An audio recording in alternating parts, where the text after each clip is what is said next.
I never thought my boss would set me up on a blind date, and I definitely never imagined that the woman waiting for me at that coffee shop would turn out to be her daughter. I've been working at Morrison and Associates for 3 years, long enough to earn respect, but not long enough to feel comfortable saying no to Catherine Morrison when she suggested something. Catherine was our CEO, mid-50s, sharp as a blade, and surprisingly warm once you got past the executive armor. She had this way of reading people that made you feel both seen and slightly nervous. It started on a Tuesday afternoon. I was finishing up a report when Catherine knocked on my cubicle wall. She never just walked by. When Catherine stopped, it meant something. "Daniel," she said, "do you have dinner plans Friday?" I looked up from my screen. "Just the usual, takeout and Netflix." She smiled.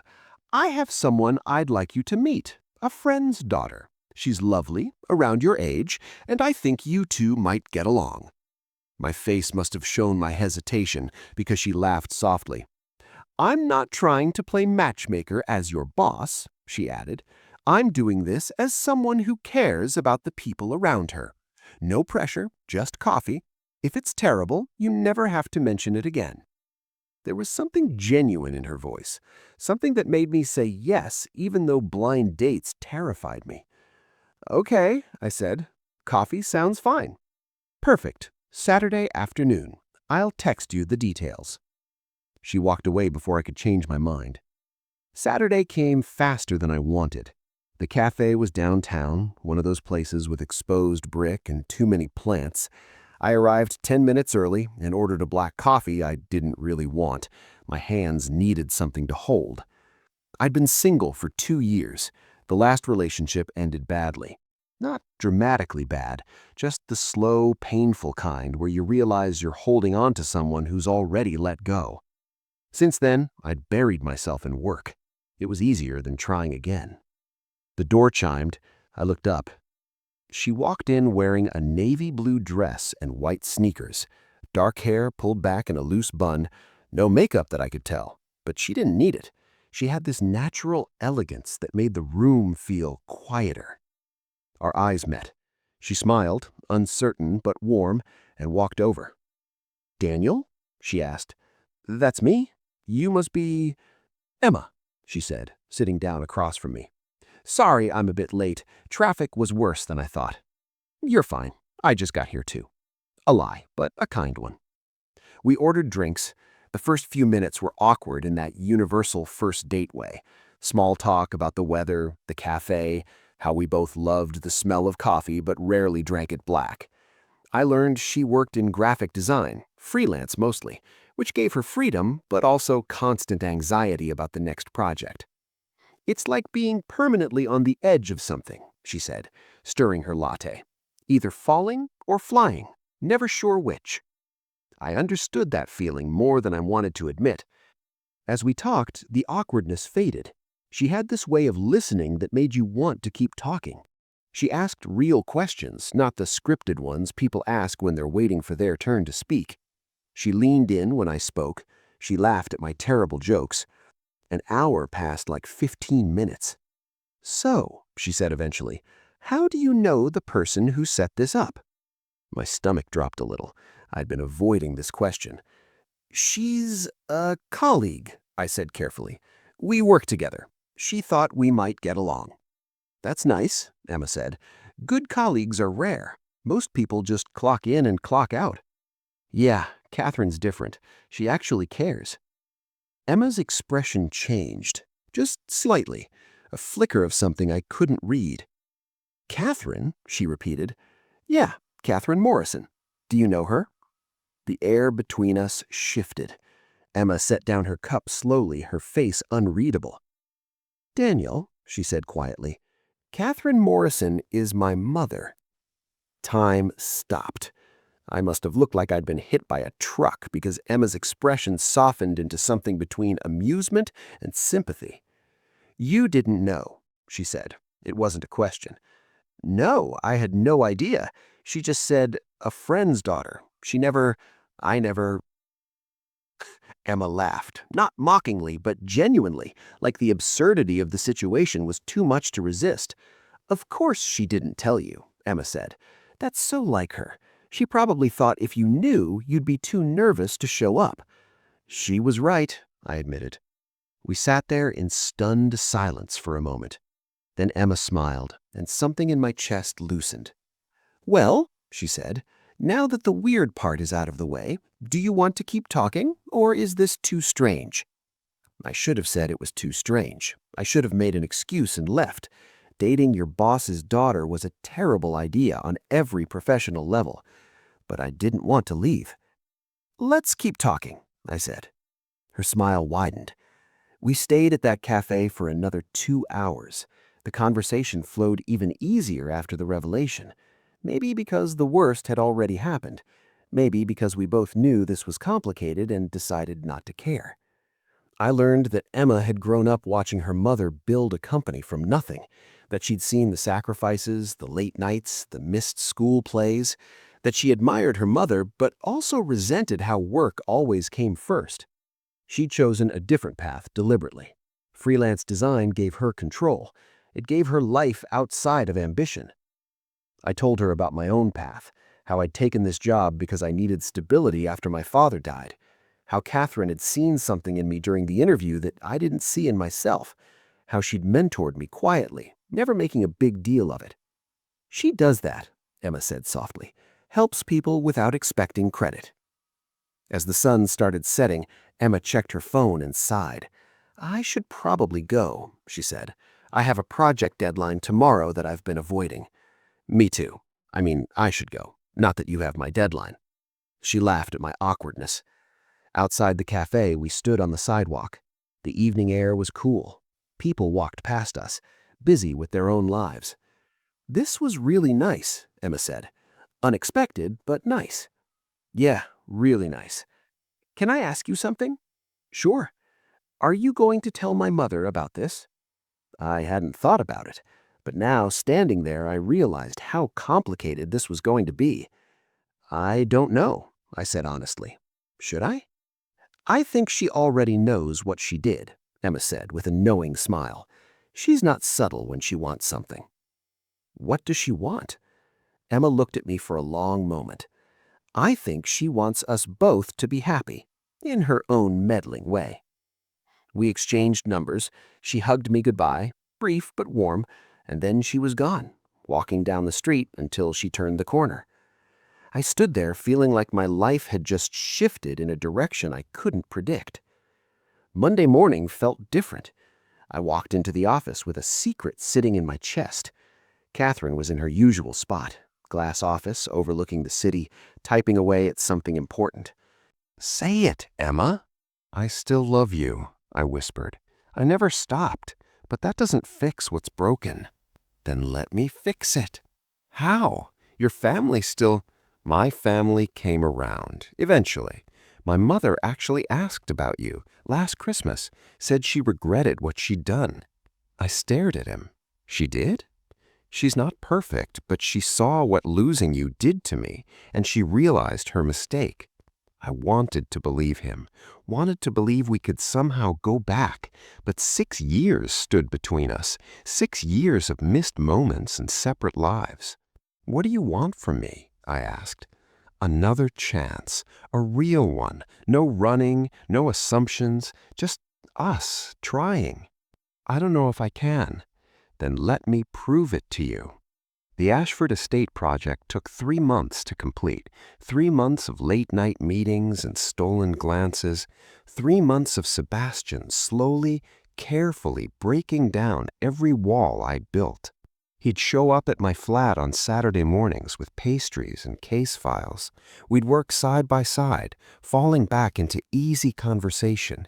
He never pushed, never demanded more than I could give, but his presence was constant, patient, undeniable.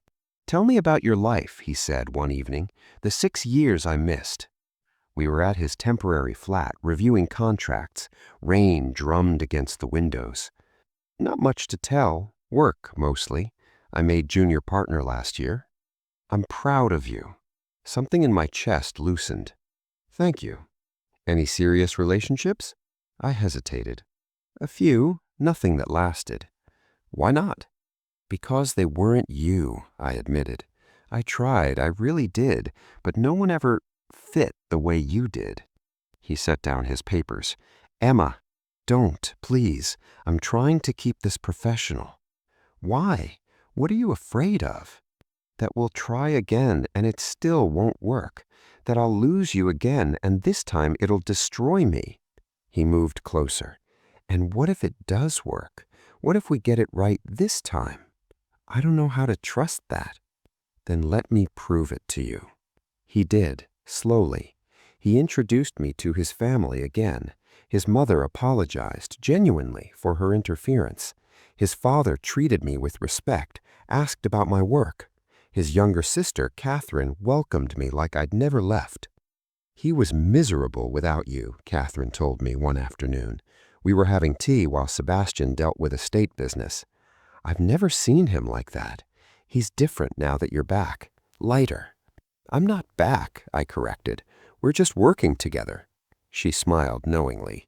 Keep telling yourself that. But she was right. I was fooling myself. Every day with Sebastian made it harder to remember why I'd left. Every smile, every touch, every late-night conversation made me fall deeper. Until the day everything changed. We were at the estate doing a final walkthrough before the conversion began. It was spring and the gardens were in full bloom. Sebastian had been quiet all morning, and I could tell something was on his mind. What's wrong? I asked as we walked through the rose garden. He stopped by the fountain where we'd first kissed 6 years ago. The memory hung between us, bittersweet and heavy. Marry me, he said. I froze. What? Marry me, Emma. I know it's fast. I know we're still figuring things out, but I've wasted 6 years without you, and I don't want to waste another day. My heart was racing. Sebastian, we can't just... Why not? Give me one good reason. Because it's insane. Because we just reconnected. Because you're afraid. Yes, the word burst out of me. Yes, I'm terrified. What if we're making a mistake? What if we're not? I looked at him, this man I'd loved and left and loved again. I need time. Something flickered in his eyes. Hurt. Understanding. How much time? I don't know. He nodded slowly. Okay, I'll wait. But I could see the distance forming, the walls going back up, and I hated myself for putting them there. The next few weeks were strained. Sebastian was still professional, still kind, but something between us had shifted. The ease was gone, replaced by careful politeness that hurt more than anger would have. You're pushing him away again, Catherine said when I confessed what had happened, just like before. I'm trying to be smart. You're trying to be safe. There's a difference. She was right, but I didn't know how to be brave, didn't know how to take the leap when every instinct screamed at me to protect myself. Until I found the box. I was at Sebastian's flat, picking up some documents he'd left for me. He wasn't home. I wasn't snooping, not really, but I saw the box on his desk, old, worn, with my name written on it in his handwriting. Inside were letters, dozens of them, all addressed to me, all unsent. I sat down and started reading. They chronicled everything, his search for me, his pain, his anger, his eventual acceptance, but they also chronicled his hope.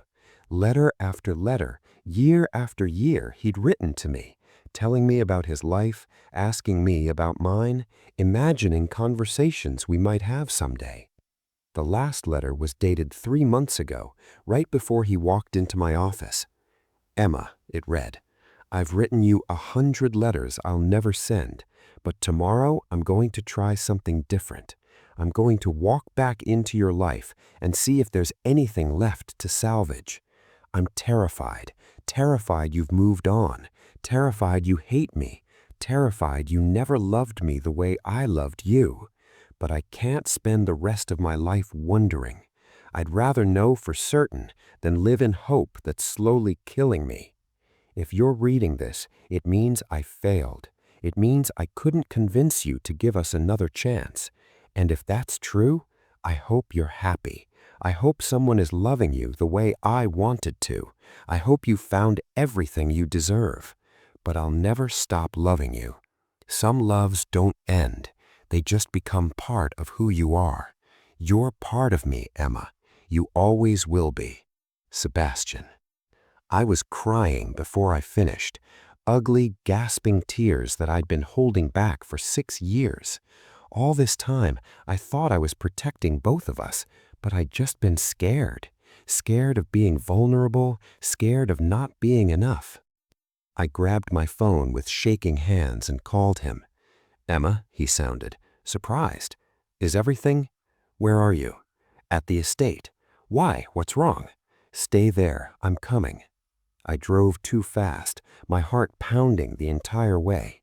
When I pulled up, Sebastian was standing outside, worry etched on his face. "What happened?" he asked as I got out of the car. "Are you okay?" "I found your letters." He went still. "Emma, I'm not marrying you," I said. His face fell. It was like watching him break. "Okay, I understand." "I'm not marrying you," I repeated, stepping closer, "because we're already married." He blinked. What? I pulled out my phone, pulled up an old photo. The two of us in Monaco, laughing at a tiny chapel we'd stumbled into. We'd been drunk on champagne and happiness. The officiant had been American, jovial, enthusiastic. "Do you remember this?" I asked.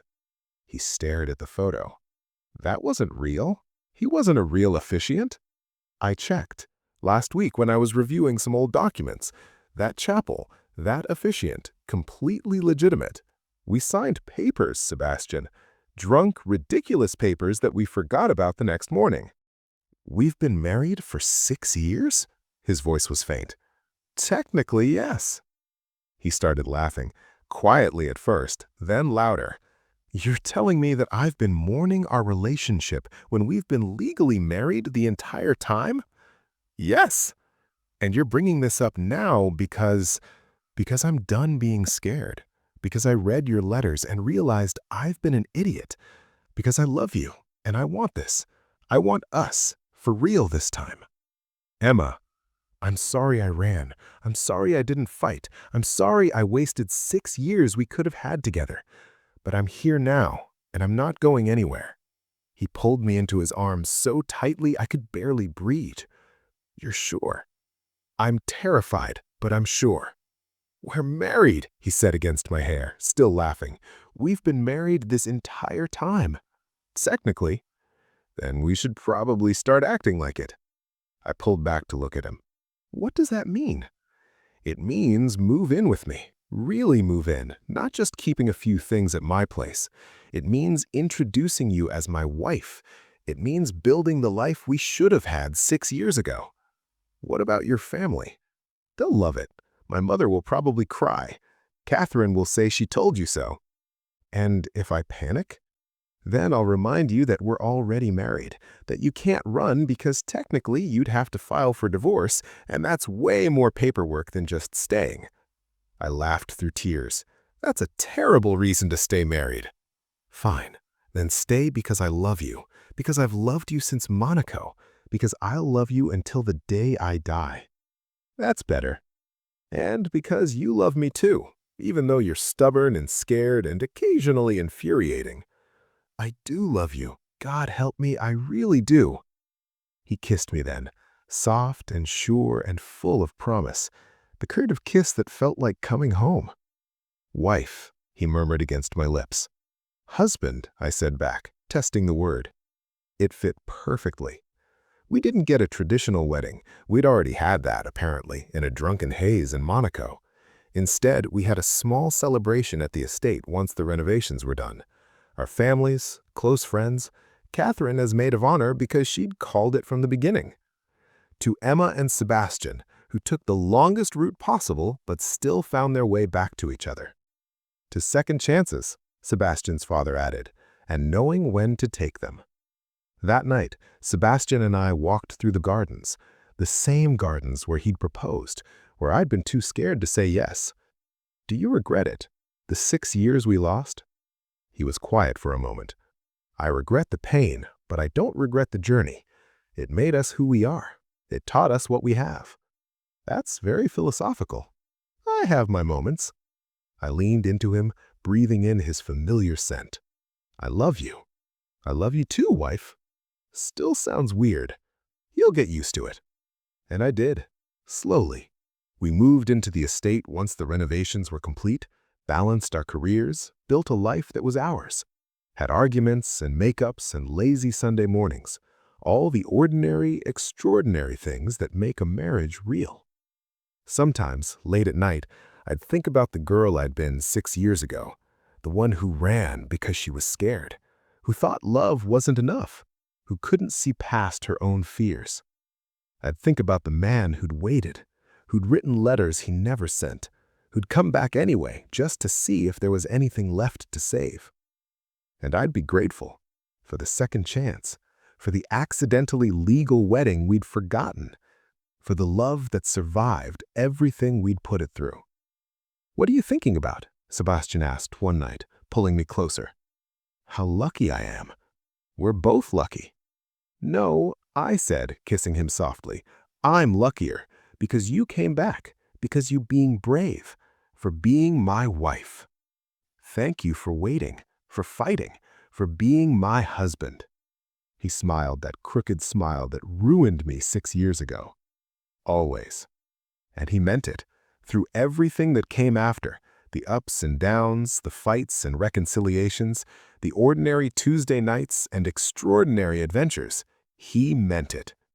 We were married. Legally, accidentally, completely. And for the first time in 6 years, I wasn't afraid. I was home. If you liked this video, don't forget to hit the like button and subscribe to the channel. Thanks.